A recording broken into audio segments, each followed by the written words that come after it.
আসসালামু আলাইকুম। ওয়ালাইকুম আসসালাম। ভালো আছেন না হতুল? আল্লাহ রাখছে ভালোই। হাতুলি কোনে? হাতুলি তো কাম করবার নইতে।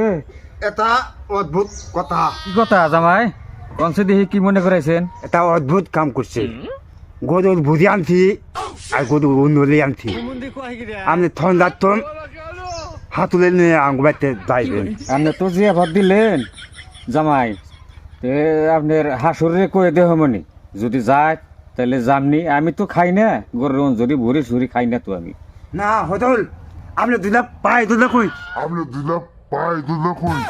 আপনি কিন্তু হাতুলি নিয়ে নৌকে নিয়ে যাইবেন, বুঝছেন? নইলে আমার অন্তরে শান্তি লাগবো না। আপনি কোন থুয়ে আছে আমি এই গরু বুঝি আর গরু নদী আমি খামো, আমি পালন না। ঘরে যদি যায় তাহলে যামুনি। না আপনি করেন এই বাদ সাত কটা খাওয়া দাওয়া করে, হ্যাঁ, তারপরে আপনি জানগা। যদি আপনার হাসুরে যায় নিয়ে যামুনি আমি। না হদল, আমি আর ভাত খাম না। ওই বন্ধুলে আনছি আর ওই গরু বুঝে আনছি, ওই না ঠিক করুন লাগবো।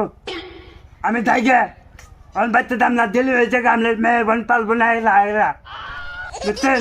আমি তাই গে আপনি মনে করলে দাইয়েন। আসসালামাইকুম। ওয়ালাইকুম আসসালাম।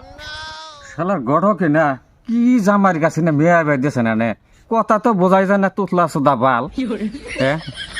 এই গরুর উন জুড়ি আনছে বুড়ি আনছে, সেই চেয়ার খাইবার নাকি জিয়াপত দিছে।